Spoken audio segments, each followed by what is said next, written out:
Hola gente, ¿qué tal? ¿Cómo están? Bienvenidos una vez más al canal de Filosofía en Marcha y en esta ocasión continuamos con el curso sobre la figura de Zaratustra a partir de las lecturas e interpretaciones hechas tanto por Friedrich Nietzsche como también por Martin Heidegger. Las lecturas y lecciones que ha hecho Heidegger de la filosofía de Nietzsche. Recuerden que nos estamos basando en este libro, ¿Quién es el Zaratustra de Heidegger? Un diálogo entre Heidegger y Nietzsche, de editorial Fábula. Está disponible en físico tanto en Colombia como en Argentina y también para el resto del mundo en versión digital lo pueden adquirir. Lo mismo que La seguridad de lo incierto, reflexiones filosóficas en tiempo de pandemia, en físico, disponible en Argentina y también de descarga online para el resto del mundo. Bien, continuamos con la clase número 2. En la primera lección hicimos un acercamiento a la figura histórica de Zaratustra, un acercamiento a la figura de Zaratustra en Nietzsche y después algunas interpretaciones o claves de lectura que hace Martin Heidegger sobre la figura de Zaratustra.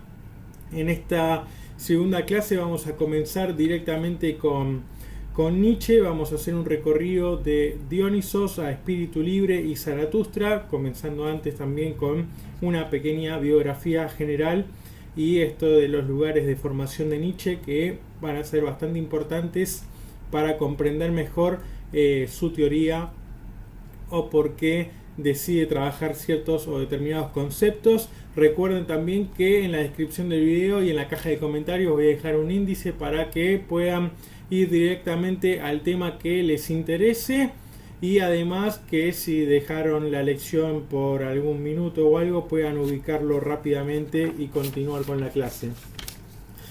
Bien, con respecto a la biografía general y los lugares de formación de Nietzsche, bueno, Friedrich Wilhelm Nietzsche nació el 15 de octubre de 1844 en un pueblito llamado Rücken.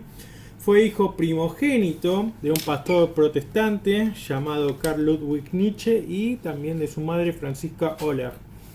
En 1846, es decir, 2 años después, nació la hermana de Nietzsche, Elisabeth, y en 1848 nació otro hermano, el tercer hijo del matrimonio, que se llamó Joseph.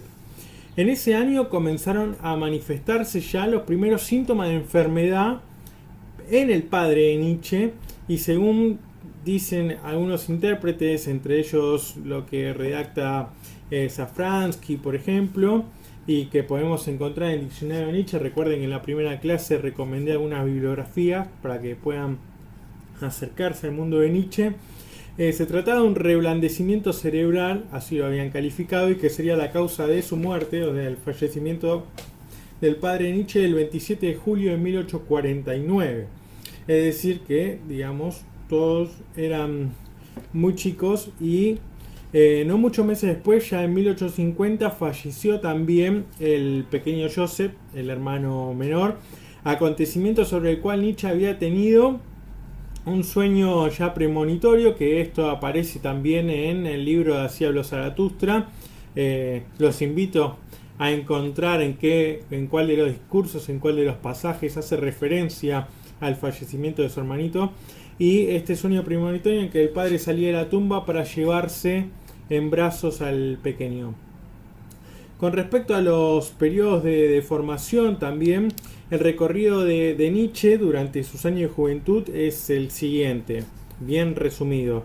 Rücken, situado en Sajonia, en donde la familia de Nietzsche tenía una parroquia, hasta que fallece obviamente el padre de Nietzsche. Ahí se mudan a Naumburg, lugar en el que recibió disciplina e instrucción rigurosa pietista, de tradición pietista, y ahí es interesante también que comenzó con las clases de piano. Recordemos que, entre otras de las grandes habilidades de Nietzsche, o lo que conforma el genio de Nietzsche, recae en su habilidad para la literatura, su habilidad para la filosofía, su habilidad, obviamente, esa formación filológica fuerte que tiene, y entra también además el tema de la música.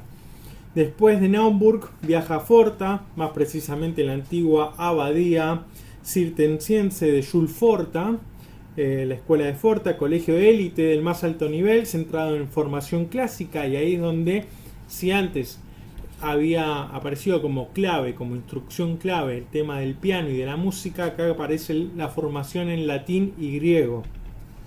Recordemos que Nietzsche comienza su formación más fuerte con la filología y después pega ese salto, por decir así, cualitativo hacia el mundo filosófico. Y obviamente esta formación clásica de Jules Forte estaba basada en la concepción neohumanista de Wilhelm von Humboldt, nombre relevante obviamente en la historia universal, pero sobre todo de las formaciones académicas y del modo de enseñanza alemán, y la Universidad de Bonn, donde allí realizó sus estudios de teología y filología clásica, hasta llegar a la Universidad de Leipzig, a la que fue trasladado también Friedrich Wilhelm Rilke, y a quien Nietzsche decidió seguir, y finalmente llegan entonces a Basilea, lugar en el que se genera toda esta disputa y toda esta confrontación a partir de la publicación de El nacimiento de la tragedia en 1872, pero recordemos que en 1870 ya comienza con sus presentaciones, la visión dionisíaca del mundo, Sócrates y la tragedia, creo que es el otro título, donde obviamente ya se empieza a generar bastante tensión con respecto al pensamiento de Nietzsche. El segundo periodo de producción, por denominarlo de alguna manera, va desde 1879 a 1889, denominado un periodo positivista. Obviamente esto comienza con la publicación de Humano demasiado humano. Podemos calificar esta obra como la primera obra de pensamiento emancipado de Friedrich Nietzsche, y obviamente emancipado tanto de la metafísica o de la filosofía de Arthur Schopenhauer como también de las influencias estético-políticas de Wagner. En estos años comparte lecturas con Paul Rée, lee las obras de Rée, las de los positivistas ingleses, también conoce a Luz Salomé en 1882 en la ciudad de Roma, donde después esta tríada va a intentar en Italia especular con la conformación de una comunidad de espíritus libres. Obviamente nos vamos a centrar en qué es este concepto, de qué se trata esto de espíritus libres, y se genera también un punto de inflexión hacia un periodo de pensamiento y producción de tono místico también, que ya se va preparando obviamente para la escritura y publicación de Así habló Zaratustra. Así habla Zaratustra, como dijimos, es un texto que escribe dentro de los años 1883 a 1885, y obviamente es una obra de arte en lo que refiere al estilo literario, un estilo artístico, un modo nuevo de abordar conceptos que ya venía trabajando Nietzsche a partir del nacimiento de la tragedia, pero obviamente que se desprende ya de esa influencia romántica, de esa influencia metafísica, o al menos en ese sentido estrictamente moderno que conocíamos, ¿no? Con un mundo de la voluntad, un mundo de la representación, el concepto de Uaine como ser primigenio. Entonces, digamos que hay una suerte de desprendimiento ya que comienza a generarse a partir de Humano demasiado humano, con la mirada positivista, pero que después vuelve a algo que hemos mencionado como un intento de remitologización, un intento de hacer una nueva mitología, que es una idea que ya obviamente venía desde los románticos, porque hay un texto, o dos textos mejor dicho, de Manfred Frank, que son lecciones, y allí Manfred Frank obviamente muestra cómo esta idea romántica intentaba dar una cierta identidad a Alemania, una identidad nacionalista también, donde todos esos pueblos germanos puedan identificarse a partir de elementos comunes, y obviamente que eso le permita crecer y dar futuro, un sentido de unidad y demás. Entonces obviamente aparece el concepto de Dionisos, de lo dionisiaco, como Dionisos como el dios venidero, el dios por venir. Ahora nos vamos a centrar en esto. Y obviamente esta influencia también llega a Richard Wagner, porque hemos mencionado que sus óperas tienen una intención estético-política, a partir de ese arte poder mandar o comunicar un mensaje político con este sentimiento nacionalista, con este sentimiento de identidad y de obviamente conformación de un horizonte futuro, en el cual tanto Tristán y Isolda, el Anillo del Nibelungo, luego incluso Parsifal, van a intentar generar este sentimiento mitológico de unidad, ya no a partir del mundo griego, como quizás lo quisieron hacer los románticos, sino a partir de esa mitología nórdica. Bien, entonces Así habló Zaratustra podría ingresar dentro de esta intencionalidad de una nueva mitología. Obviamente en los últimos años de producción escribirá dentro de este periodo, ¿no?, El crepúsculo de los ídolos y La genealogía de la moral, entre otros textos. Y después el último periodo de producción va de 1800, o el último periodo, mejor dicho, de vida de Nietzsche, es de 1889 hasta su fallecimiento. Y durante estos años Nietzsche vivió enfermo en Naumburg, en la casa de su madre, y finalmente falleció entonces en agosto de 1900 en Weimar. Obviamente, para hacer una síntesis entonces de estos periodos de pensamiento, de producción y de vida de Nietzsche, puede sintetizarse, si se quiere, de la siguiente manera. Una primera etapa metafísica influenciada por Wagner y Schopenhauer, donde la obra principal es El nacimiento de la tragedia, publicada en 1872. En la segunda etapa, una etapa positivista de lecturas de las obras de Paul Rée y de los positivistas ingleses. Podemos considerar a la obra principal de este periodo Humano demasiado humano. Y una tercera etapa mística e incluso psicológica, donde se entrelaza la etapa positivista con una vuelta a esa metafísica, a eso mistérico del primer periodo, donde la obra principal sería Así habló Zaratustra. A mí me gusta diferenciar o ubicar, mejor dicho, Así habló Zaratustra como una etapa dentro de una etapa.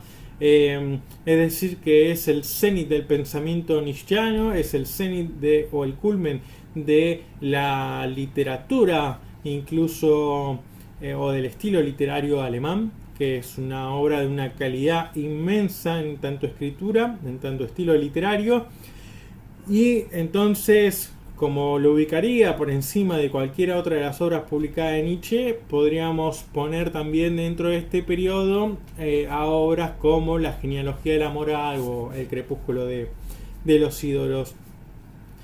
Bien, la organización y la composición de las obras de Nietzsche, para tener en cuenta y ubicarnos en el panorama de lo que es el mundo Nietzsche, hay que tener en cuenta que hay obras publicadas en vida, obras publicadas post-mortem, colección de fragmentos póstumos, es decir, de las anotaciones, y también tenemos las cartas. Bien, ¿qué hay? Por ejemplo, en español, Editorial Alianza ha publicado varias de las obras de Nietzsche, pero también encontramos en estos últimos años que Editorial Tecnos, por Diego Sánchez Meca, si no me equivoco, hizo las obras completas en 4 tomos, y 4 tomos importantes y 4 tomos también de fragmentos póstumos. Y la correspondencia, es decir, las cartas, están en 6 tomos por Editorial Trota, dirigidas o coordinadas por Luis Enrique de Santiago Buerbós. Las traducciones de Editorial Alianza son por Sánchez Pascual. Yo suelo recomendar eso si les interesa como meterse muchísimo más de lleno en la filosofía de Nietzsche. Bueno, sí, adquirir esos tomos completos de Editorial Tecnos, que son un poco más caros, y obviamente, si no, adquirir la edición alemana, que es de Editorial Greuter, que obviamente tiene que ver con la compilación que ha hecho Colin Montinari en el siglo XX, y es un uno de los últimos modos de edición que se realizaron. Obviamente en alemán se suele citar como Kritischen Studienausgabe en 15 tomos. Y obviamente ahí, a partir de ahí, en esas obras en alemán, se hacen las iniciales de referencia a cada uno de los textos y cómo están ubicados, si eso necesitan escribir algún artículo o algo en particular para alguna carrera de filosofía, presentación de jornadas, conferencias, etcétera. Bien, el concepto de Dionisos y lo dionisiaco, como estábamos mencionando anteriormente, comienza o aparece muy fuerte a partir del romanticismo de la... Entonces, esta idea de Dionisos aparece, digamos, muy fuerte ya con respecto a una contraposición abordada por Hölderlin, sobre todo en Pan y Vino, con respecto a lo que tiene que ver con la serenidad y la armonía apolínea, la armonía griega. Pero cuando hablamos de Dionisos hablamos de una unidad de todo uno, del Genkai Pan, que también obviamente ya los románticos lo tomaban. Aparece también, además de Hölderlin, en Schelling, sobre todo. Schelling ha abordado, al igual que Friedrich Kreutzer, que tiene un texto, Simbología y Mitología, y en el tomo 3 de esos textos, un texto que ha leído incluso Nietzsche, aborda todo este tema de lo dionisiaco y cómo obviamente llega Dionisos a la cultura helénica, a la cultura griega en general. Y obviamente ese velo apolíneo, esa luz apolínea, tiene una cierta perversión en el sentido de que oculta la verdad. Entonces las escuelas clásicas de filología del momento lo que hacen es ocultan eso titánico, eso oscuro, ese vacío, ese caos, esa noche, esa oscuridad a la cual Hölderlin le interesa recuperar porque quiere llegar a una suerte de verdad. Y obviamente fascina esto después a Nietzsche, porque Nietzsche en sus años de adolescencia y juventud ha sido un gran lector apasionado de Hölderlin. Podemos decir que fue uno de sus primeros maestros antes de descubrir la filosofía de Schopenhauer. Entonces lo que termina sucediendo es interesarse por esa figura de Dionisos y del concepto de lo dionisiaco. ¿Qué sucede con esto? Que Dionisos, como dijimos recién, es el nombre a una unidad, a ese todo uno, a ese Genkai Pan, que en algún punto también pone en cuestionamiento si se trata únicamente de filología o si encierra una teología esto. Pero bueno, en todo caso es una ontoteología. También se puede pensar, ¿no? Este teos y obviamente esta corriente filosófica, pero nos vamos a centrar por el momento en la figura de Dionisos, y más adelante cuando hablamos del problema del fundamento, del concepto de fundamento, nos vamos a centrar nuevamente en esta figura de Dionisos. Bien, ¿qué es lo que sucede? Dionisos, en tanto nombre de la unidad, remite a distintos momentos de su revelación o de su hacerse visible, de su desocultamiento, si se quiere en términos heideggerianos. Y lo que pasa acá entonces es cómo se va mostrando según las distintas etapas. Entonces hay un Dionisos sagreo, un Dionisos baco y un Dionisos iaco. Este Dionisos sagreo es la figura del cazador y obviamente, según distintos especialistas y estudiosos en el tema, como Walter Otto, como Kerenji, como Rudolf Otto y otros, incluso Friedrich Kreutzer, obviamente lo vuelvo a mencionar, que han abordado y han trabajado sobre la figura de Dionisos, obviamente mencionan que es difícil comprobar si es un dios que viene de Tracia o si llega por medio de Egipto, atravesando obviamente por Creta, y hay una transfiguración entre los dioses egipcios y el conocimiento a ese culto mistérico a Dionisos. Recordemos que esos cultos dionisiacos terminan siendo unos cultos en algún punto profanos, porque eran cultos y rituales de iniciación que se separaban en grados y que obviamente corrían de manera paralela a lo que era la religión olímpica como religión oficial griega. Entonces, esto no era un culto en principio que se realizaba en las ciudades o en los centros urbanos, sino que eran esos rituales como conocemos en el texto de las vacantes de Eurípides, que se generaban en los bosques, en el campo, en lugares abiertos, y obviamente todo ese séquito, ese cortejo que representaba lo dionisiaco, eran sobre todo de las mujeres, de los animales, muy poco de la figura masculina. Y obviamente todo tiene que ver con lo que nosotros encontramos y conocemos a partir de la descripción de los mitos órficos sobre la figura de Dionisos, que incluso como en este intento y en esta venganza de Hera por obviamente que Zeus tuvo a Dionisos con otra mujer y Hera se quiere vengar, entonces quiere destruir a Dionisos y lo manda, o si bien no lo quema con un rayo, según algunas lecturas, o lo manda a descuartizar por los titanes, en ese que se ata obviamente el feto en el muslo Dionisos y vuelve a nacer, es justamente Dionisos el nacido dos veces. Por eso encontramos en sus distintas facetas o en sus distintas etapas, modo de manifestación, este Sagreo, Baco y Iaco.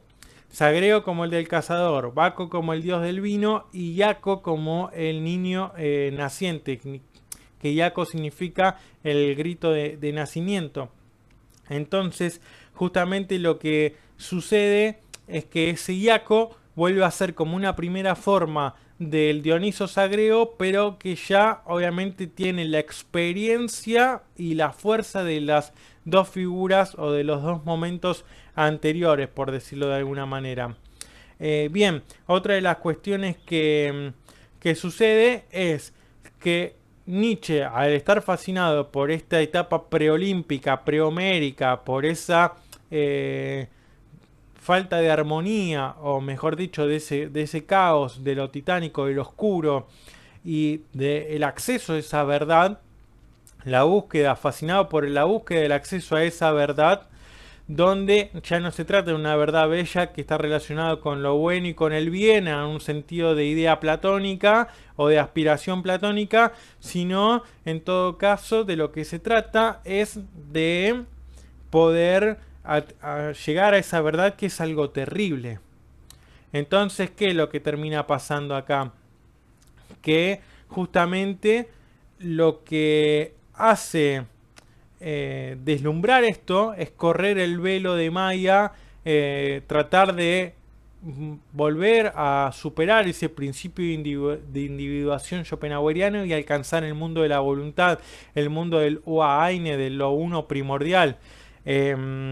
Entonces esa unidad primigenia, ese uno todo, ese Genkai Pan, lo que está representado a partir de la filosofía de Nietzsche por este dios Dionisos, ¿no? Que tiene que ver con la fuerza orgánica, con el mundo de la naturaleza, con lo vegetal, obviamente porque aparecen en este séquito, en este cortejo, distintos tipos de plantas, de animales, de climas, todo lo que tiene que ver con la parte femenina, y como no terminé de decir, en el mito órfico, obviamente, para que Hera no encuentre a Dionisos, dice que se lo disfraza de mujer. Entonces, la figura femenina o digamos el plano femenino tiene mucha más implicancia, tiene mucha más fuerza que todo lo que tiene que ver con lo masculino. De hecho, lo masculino es aquello que intenta no reconocer a Dioniso como lo que es, como aquello que tiene que ser, hijo de un dios y con el reconocimiento olímpico. Entonces generalmente lo que termina sucediendo recordemos que Nietzsche en El nacimiento de la tragedia hace una distinción fisiológica donde el sueño tiene que ver con lo apolíneo y Dionisos con la embriaguez, con el tema del vino, con la euforia, con la desmesura.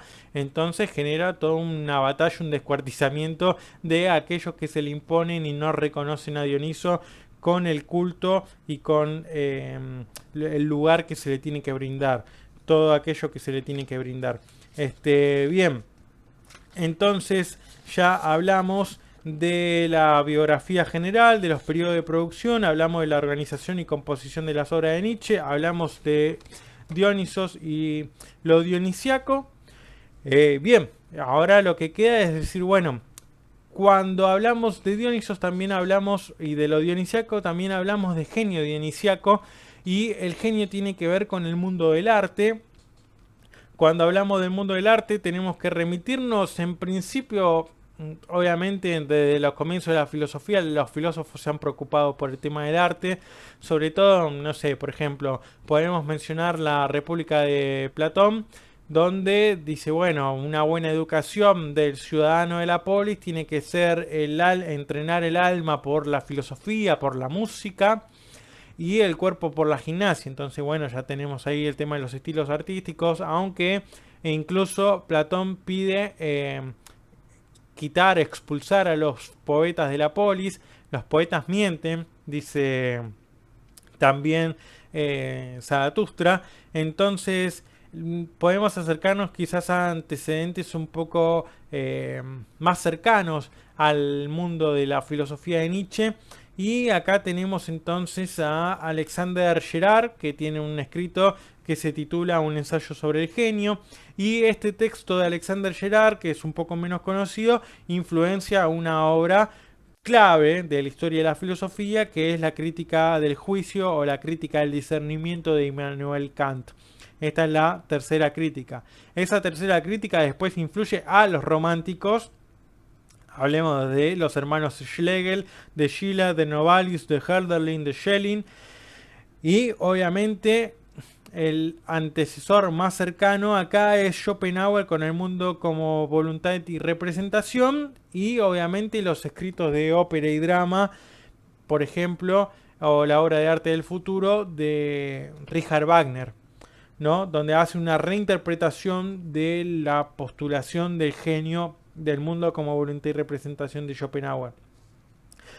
El tema del genio. Aparece un genio apolíneo, que es este genio de la mesura, este genio de la armonía, que tiene que ver con la fisiología del sueño, que tiene que ver con un ocultamiento, un velamiento a partir de la luz, con el tema del mundo de la representación y de las representaciones y del arte arquitectónico, de la pintura, de la escultura y todo lo que tiene que ver con estas figuras que después terminan siendo parte de la obra de arte más elevada, que lo conocemos como la tragedia ática, ¿no?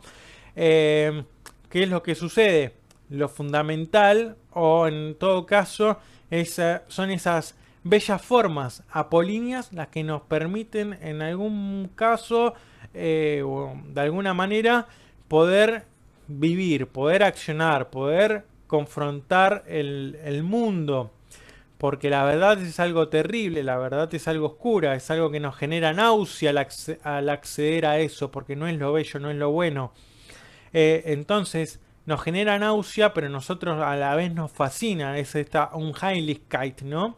Este salir fuera del hogareño que nos genera rechazo, pero a la vez nos fascina y queremos acceder a esa verdad, no queremos vivir tapados, ocultados por esa imagen, por esa bella forma apolínea. No nos conformamos con eso, sino que tenemos un instinto, tenemos una, ¿cómo se diría? Un cierto anhelo, una nostalgia, una intuición.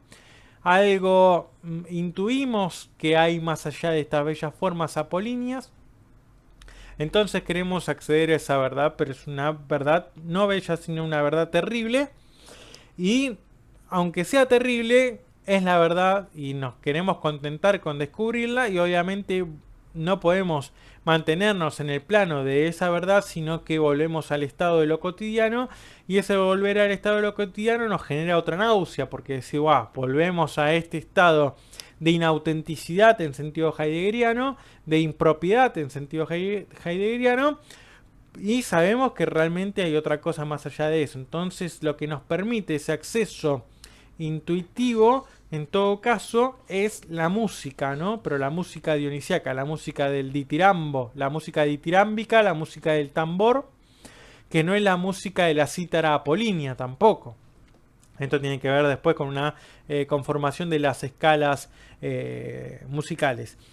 Entonces, ¿qué es lo que pasa? Obviamente, a lo que Kant, por ejemplo, en la crítica de la razón pura decía, bueno, no podemos tener acceso a determinadas cosas, sino lo que conocemos es el fenómeno y las representaciones que nosotros nos hacemos de ese fenómeno, que el objeto es objeto para un sujeto y obviamente todo queda en la razón trascendental, dicho así muy burdamente. No conocemos el noúmeno. Schopenhauer va a decir, para Kant, nosotros de ese noúmeno no podemos conocerlo en sí, pero sí tenemos intuiciones y tenemos una suerte de acceso a partir de esas intuiciones de lo numénico gracias al arte de la música.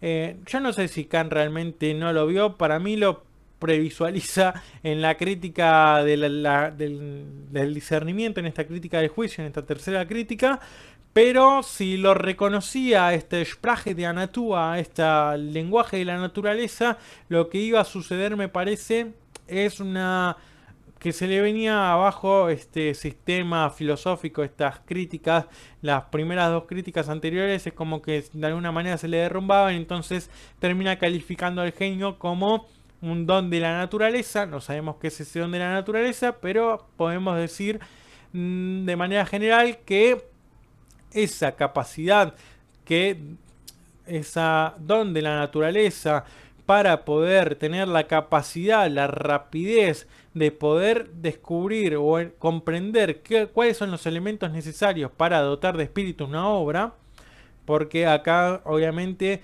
en lo que tiene que ver con genius,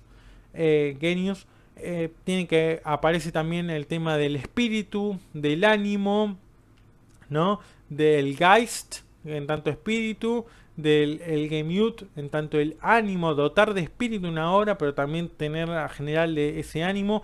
Y esto, ¿no? La discusión entre si el artista hace una obra de arte y esa no hay artista sin obra de arte, o no hay obra de arte sin artista, o cuál es esa relación, ese vínculo que se genera entre uno de estas dos instancias, o obviamente sin es necesaria tener un reconocimiento, saber quién es el artista de determinada obra de arte, o no hace falta, uno puede realmente disfrutar de una obra de arte sin conocer realmente quién ha sido el artista, y de hecho qué tanto genio, o si hay un porcentaje de esa genialidad destinada a cada una de esas distintas obras. Podemos decir, bueno, el genio de Nietzsche no ha funcionado en la misma medida, en el mismo porcentaje al escribir Así habló Zaratustra que al escribir, no sé, Humano demasiado humano, por ejemplo.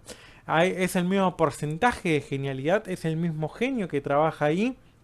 Bueno, es algo que realmente el tema de genio da mucho que pensar.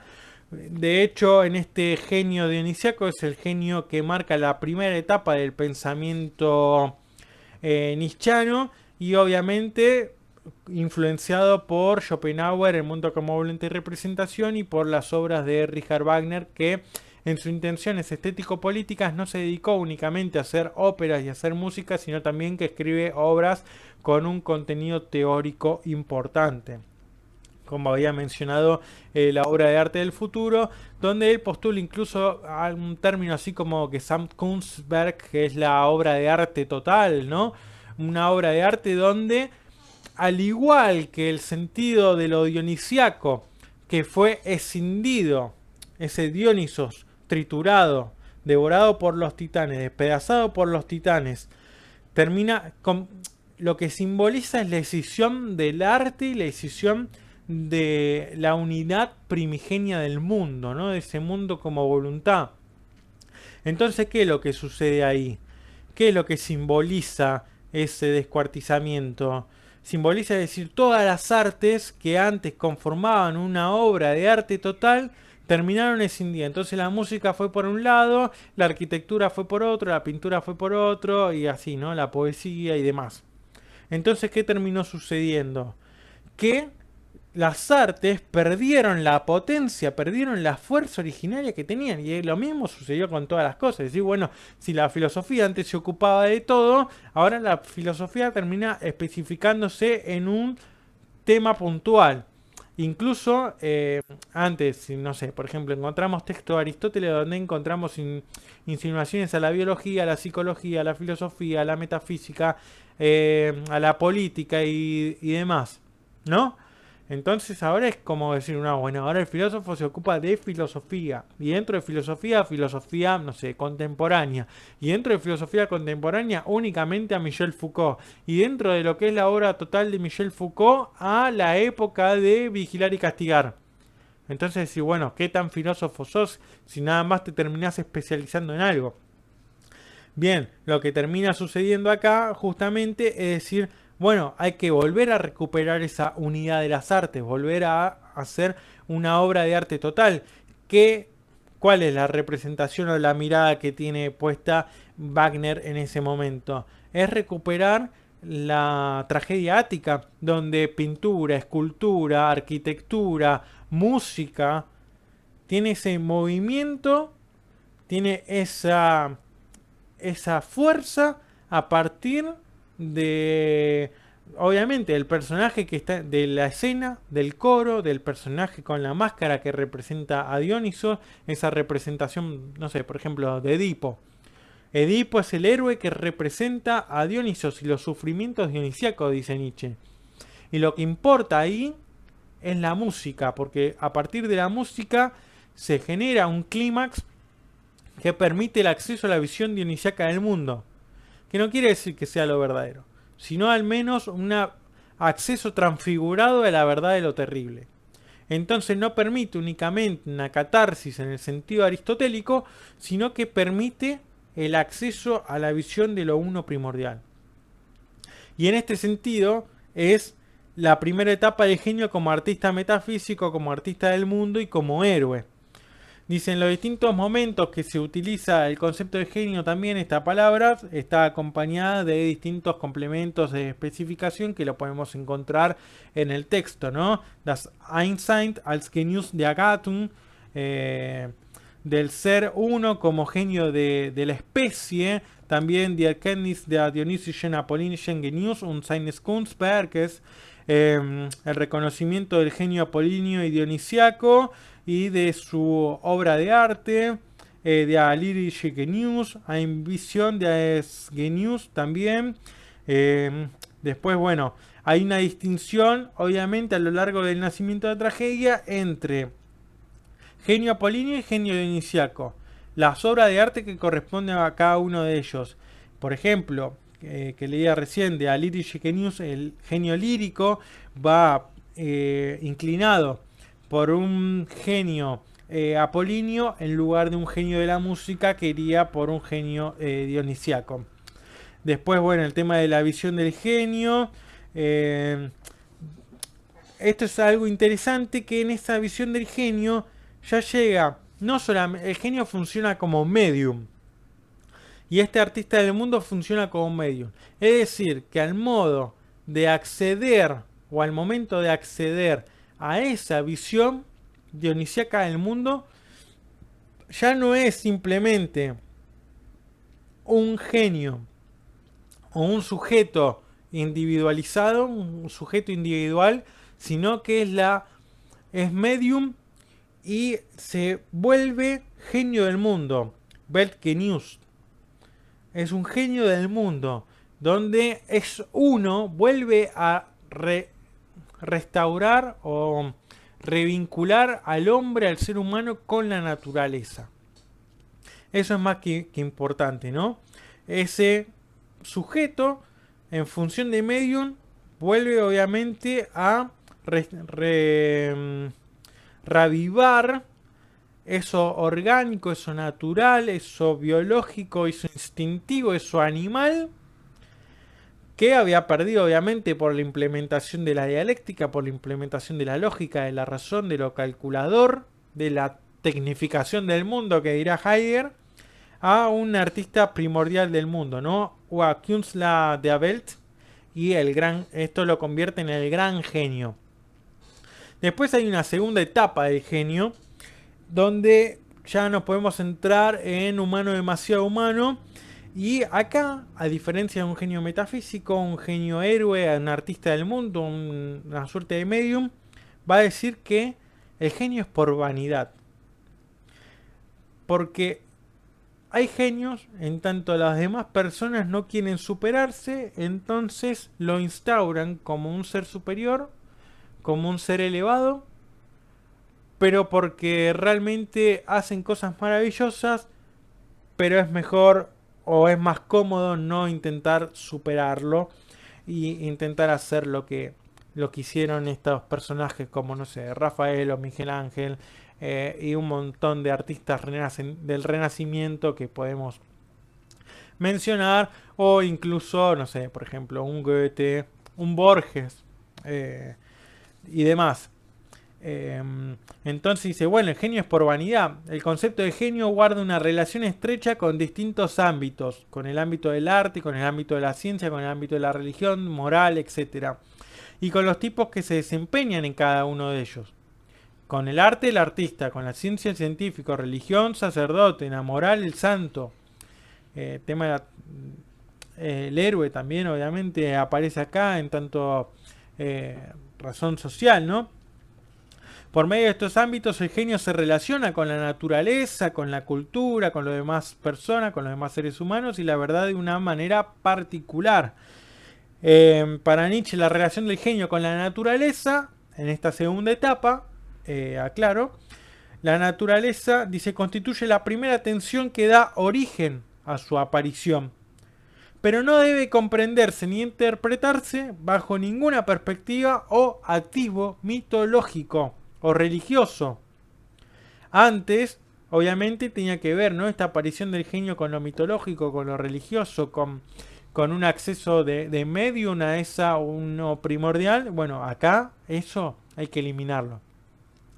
Decir que hay genio por esas cuestiones es decir que hay genio porque, digamos, yo no me quiero esforzar a superar su capacidad artística, su visión en algún punto que tiene que ver con la imaginación, con la fantasía y obviamente la función del entendimiento, diría Kant en la tercera crítica, de poder encontrar los elementos necesarios de una manera eficaz, eficiente y optimizar esas fuerzas, esa energía para poder encauzar toda esa fuerza en el proyecto que yo quiero crear.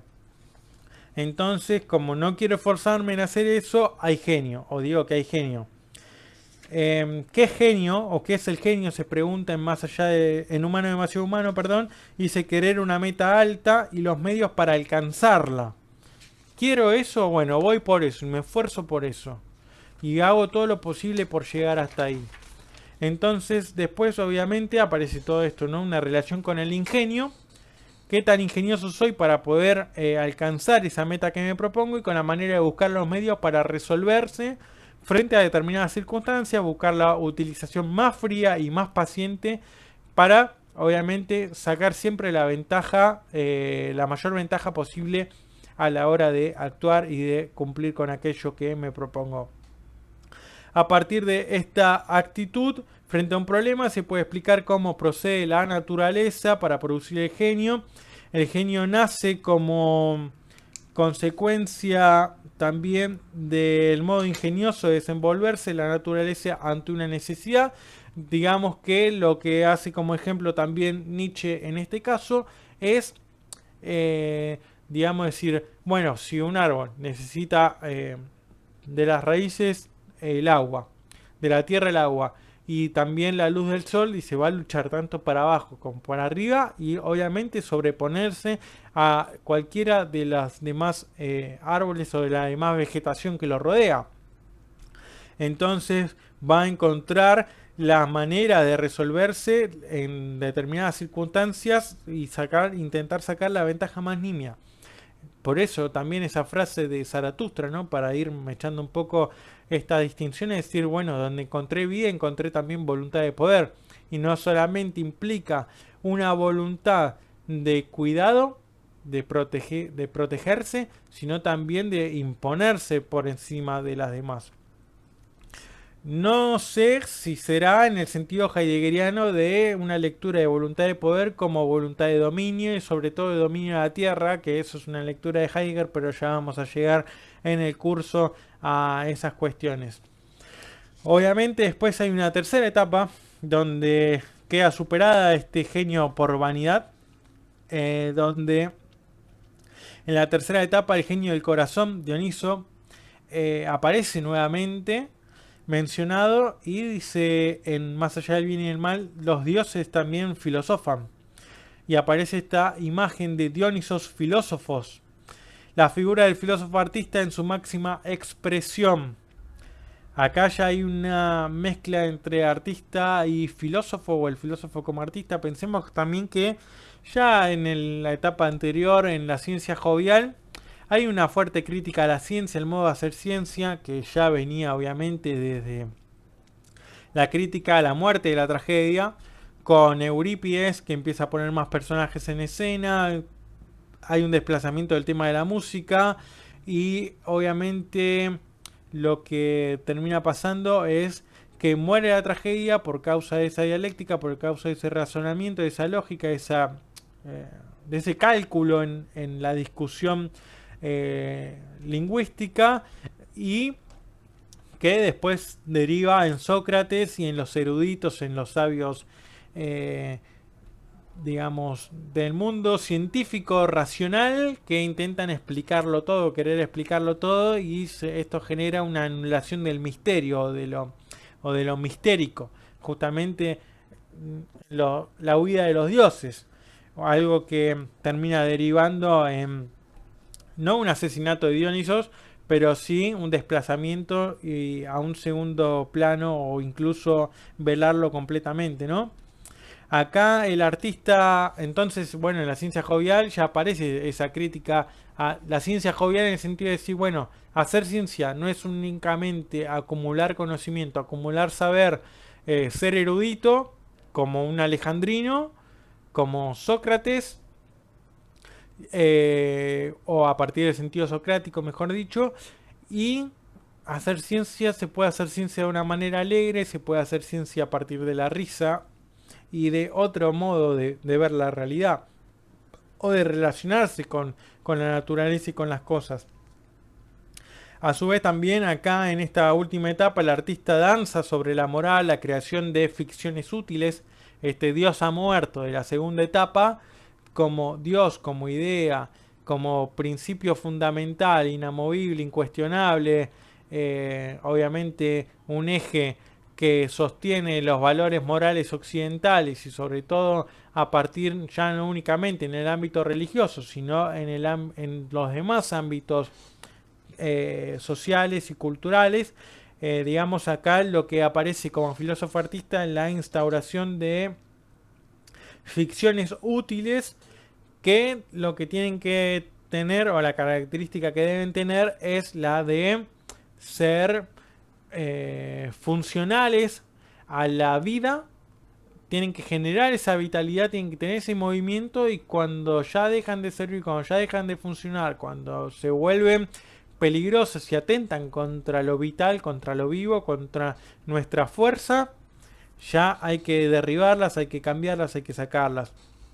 Acá se trata de un hombre de acción, un derrochador, algo que se arroja por instinto, que tiene sus fuerzas, que lo presionan, que tiene la idea del heroísmo, del sacrificio, que buscan una moral superior, una idea de hombre superior o de ser humano superior. El tema de la enfrente o confrontado contra la idea de lo bajo, la bajeza, la masa o el Das Man, ese uno heideggeriano incluso, que tiene que ver también con una crítica a la opinión pública y a la esterilidad creacional de la época, ¿no? Donde en este nihilismo, en esta falta de sentido, en esta ausencia de para qué, algo que termina pasando es que la época se vuelve estéril, ¿no? No hay un espíritu de la época que intente ver un futuro, crear un futuro, instaurar un nuevo horizonte de comprensión. Hay dos especies de genio, va a decir también Nietzsche. uno que ante todo fecunda y quiere fecundar a otros, y otro al que le gusta dejarse fecundar y dar a luz, ¿no? Esto es bastante interesante también. Uno que ante todo crea y quiere crear y ayuda a crear a otros, y hay otro que deja iluminarse y se deja dar a luz. Hay que ver también, por ejemplo, ya esto es una cuestión interesante que aparece en la tercera crítica de Kant, en la crítica del juicio que mencionábamos antes, donde obviamente aparece esta idea o esta cuestión de cómo se transmite el saber del genio, ¿no? O los conocimientos y la habilidad del genio. Ser genio, dice Kant, necesita de escuela, de una formación técnica para poder explotar mejor, digamos, aquellas habilidades geniales que tiene, ¿no? Y ingeniosas. Pero ¿qué es lo que pasa? Dice, a diferencia del saber científico, del saber matemático, 2 más 2 es 4, y a partir de eso se puede ir avanzando, y es un saber, un conocimiento progresivo, donde después de determinado científico famoso, físico o químico, lo que sea, ¿no? Que tenga que ver con ese ámbito, cualquiera puede dejar anotadas esas fórmulas y ese conocimiento puede volverse progresivo, pero lo que sucede con el arte genial es que ese arte muere con el genio. Entonces, el genio crea escuela en el sentido y da la regla al arte. El genio da la regla al arte porque a esa regla que están, el genio innova, crea, fecunda, como decíamos acá. Entonces, lo que termina sucediendo es que crea escuela, ¿no? Algo que, a ver, un nuevo estilo artístico lo crea el genio. Después los demás copian ese estilo, harán sus formaciones, cambiarán ciertas cuestiones, pero no crean escuela, no fundan algo innovador. Esa es la característica del genio. Pero lo que permite las obras de arte geniales, dotadas de espíritu, que tienen ese ánimo, que le dan esa fuerza y esa energía, que nos permite o nos abre un campo de comprensión del ser, como dirá Heidegger en El origen de la obra de arte, un texto fabuloso. Lo que sucede ahí es que cuando hay otra persona que está dotada de ese genio y lo tiene dormido, vislumbrar esas obras de arte con ese espíritu, con ese ánimo, con ese movimiento y con esa energía, nos despiertan en nosotros ese genio y nos incentivan a crear. Entonces está, ¿no? Esto de que fecunde y quiere fecundar a otros, y el que le gusta dejarse fecundar y dar a luz. Mi concepto de genio, dice, los grandes hombres, lo mismo que las grandes épocas, son explosivos, en los cuales está acumulada una fuerza enorme. Todo este tema de la fuerza, ¿no? De la voluntad. Su presupuesto es siempre histórico y fisiológicamente, que durante largo tiempo se haya estado juntando, amontonando, ahorrando y guardando con vistas a ellos. El genio la acciona, el gran destino. El genio es el que guía la época, ¿no? Ya había una confrontación o un intento de tensión entre elegir una vía moral o una vía estética. Ya esto aparece en las cartas sobre la educación estética del hombre de Schiller, y que obviamente de la cual obviamente Nietzsche tenía conocimiento, ¿no? Por esta opción estética de la cultura. Sacrificar todo el resto en pos del genio, pero que ese genio educa y eleva al resto de la cultura, al resto de las personas. Entre un genio y su época existe la misma relación que entre lo fuerte y lo débil, también que entre lo viejo y lo joven. La época es siempre relativamente mucho más joven, más floja, menos adulta, más insegura, más infantil. Entonces necesita el genio. Y bien, entonces aparece, ya para ir cerrando, el concepto de espíritu libre como un aspecto de superación del genio, porque digamos que el genio está en esta tradición de Alexander Gerard, de Kant, de los románticos, incluso de Schopenhauer, ligada al mundo del arte, al mundo estético, pero de una filosofía del arte, o un mundo ligado únicamente a las ramas artísticas. En cambio, la figura del espíritu libre, de la cual Humano demasiado humano es un texto clave donde aparece ya esta figura, ya no se centra únicamente en el mundo del arte, sino que se centra en el mundo como posibilidad de obra de arte y considerarse uno mismo como obra de arte. Entonces aparecen distintas características. No hay una definición propia de espíritu libre, porque definir espíritu libre sería obviamente encerrarlo atrás de una prisión, de una celda, de la cual no podría salir, no estaría en libertad. Entonces, bueno, hay ciertas características que van determinando o haciendo insinuaciones a qué es un espíritu libre, pero no encontramos una definición única al menos. Entonces dice, bueno, desaparece la instauración de una verdad última, ya en humano demasiado humano. Aparece el tema de la altura, de la libertad, de la elevación, de la ligereza, del aire puro, el arte, la creación. Y cito, ¿no? Acá dice, no existen espíritus libres de esta índole, ni jamás los ha habido. O sea, espíritus libres con esta libertad, con esta elevación, con esta ligereza. Sin embargo, yo tenía entonces la necesidad de su compañía para no perder el buen humor entre mis malos humores. Y estos malos humores son la enfermedad, el destierro, el aislamiento, el desabrimiento, la inactividad. Entonces creé estos espíritus libres como se crea a unos amigos fantásticos con quienes bromeas, charlas y ríes cuando te apetece charlar, cuando te apetece bromear y cuando te apetece reír, y se los manda a paseo cuando se ponen pesados. Porque espíritu de la pesadez entra en una tensión con... espíritu libre empieza con tiene una fuerte tensión con espíritu de la pesadez. Zaratustra puede considerarse un espíritu libre, pero al mismo tiempo en ciertas ocasiones es espíritu de la pesadez. No quiere decir que únicamente uno está siempre elevado, siempre ligero y siempre con esa altura y esa libertad, sino que también puede recaer en esta tensión de salud y enfermedad, que es una de las tensiones que marca el concepto de vida de Nietzsche y la interpretación y el sentido de vida en Nietzsche como concepto fundamental, a mi entender, como eje que marca la filosofía nietzscheana, porque la pregunta es, bueno, entre nacimiento y muerte, ¿qué es vida para Nietzsche? Si tiene un sentido esa vida o el sentido hay que introducirlo, y obviamente esos pesos que suponen que la vida, en la vida el sufrimiento es inevitable, con qué fuerza, cuánto soporta ese espíritu, ¿no? Entonces aparece esta idea de espíritu fuerte, de espíritu libre, las conjeturas, ¿no? que hace con respecto a estos conceptos es que la tensión entre espíritu libre y espíritu de la pesadez refleja esto entre salud y enfermedad, entre elevarse y descender a lo más profundo también. Obviamente algo que refleja la tensión entre lo pesado y lo liviano en Zaratustra es el peso más pesado que tiene que asumir, o la responsabilidad más pesada que tiene que asumir, que es la del eterno retorno, ¿no?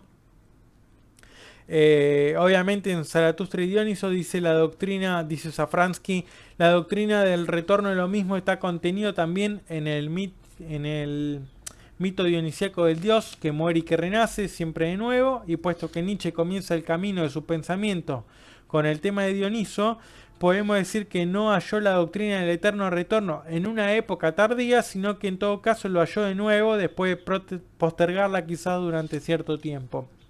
Entonces esta doctrina del eterno retorno es el peso más pesado de la filosofía nietzscheana. Lo indefinible del espíritu libre es esto, ¿no? Que marca una ruptura y un nuevo comienzo, que es una visión de matices y perspectivas. Está lo de lo tentativo, lo del arrojo, lo del azar, lo de la alegría, emoción y sentimiento por la vida, búsqueda de la vitalidad en lo nuevo y lo novedoso, la ligereza, la incomodidad en lo familiar y lo cotidiano, porque lo cotidiano y lo familiar es lo que termina volviéndote pesado, quitándote esa libertad, quitándote esa búsqueda de lo nuevo, porque no quiere decir que lo cotidiano estás bien porque lo conocido, lo familiar es lo conocido y eso de alguna forma te genera cierta seguridad, pero hay que mostrar una cierta necesidad de reafirmarse siempre de manera constante, de eliminar valores o verdades absolutas y crear siempre nuevas formas que permitan un movimiento más ligero, más liviano.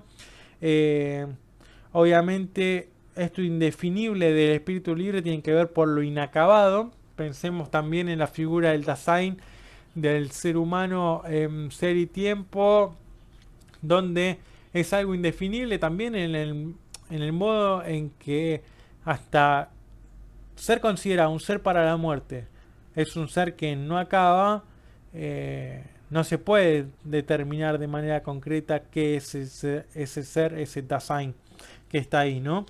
Entonces, bueno, también tiene que ver con el tema de la educación, del dominio de sí mismo, de escuchar el cuerpo. Obviamente aparece de nuevo lo fisiológico, como remitíamos al tema del sueño y de la embriaguez.